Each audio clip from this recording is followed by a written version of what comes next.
नमस्कार, मी सुहास पवार. मेन मराठी 24 तासमध्ये आपले स्वागत. सर्वसामान्यांचा विश्वास मेन मराठी 24 तास.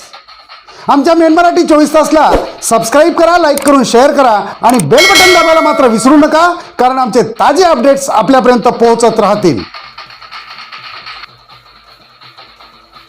प्रयोगशील शेतकरी पुरस्कार 2026 कार्यक्रमानंतर माजी आमदार ॲडव्होकेट निलय नाईकांनी साधला प्रसार माध्यमांशी संवाद.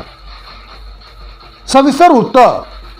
महाराष्ट्र राज्याचे माजी मुख्यमंत्री, भूमिपुत्र, हरित क्रांती आणि औद्योगिक क्रांतीचे प्रणेते, रोजगार हमी तसेच पंचायत राजचे जनक महानायक वसंतरावजी नाईक यांच्या 1 जुलै ते 7 जुलै जयंती सप्ताहानिमित्त राज्यभरात विविध कार्यक्रम होत असतात.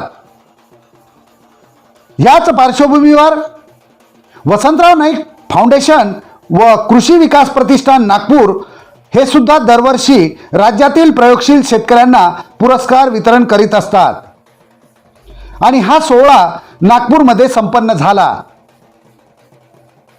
या प्रयोगशील शेतकरी पुरस्कार 2026 या कार्यक्रमानंतर माजी आमदार ॲडव्होकेट निलय नाईक यांनी प्रसार माध्यमांशी संवाद साधला. अतिशय आनंदाचा दिवस आहे.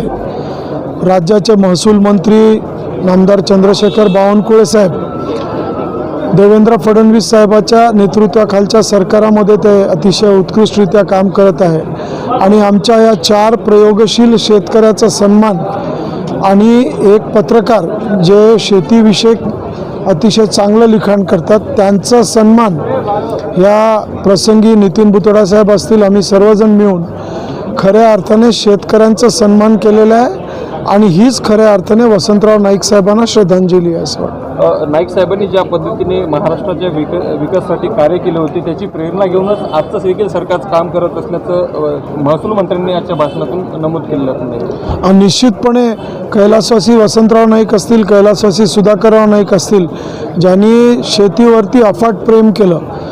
कैलासवासी वसंतराव नाईक साहेबांना तर खरं शेतकऱ्याचंच नेतृत्व केलं. हरित क्रांतीचे जनक म्हणून ते ओळखले जायचे आणि त्या ठिकाणी आज ह्या सरकारामध्ये देवेंद्र फडणवीस साहेबांनी जलयुक्त शिवार योजना आणून नाईक परिवाराला अतिशय मान दिलेला आहे. वसंतराव नाईक साहेब आणि सुधाकर नाईक साहेबांना ती खरी श्रद्धांजली.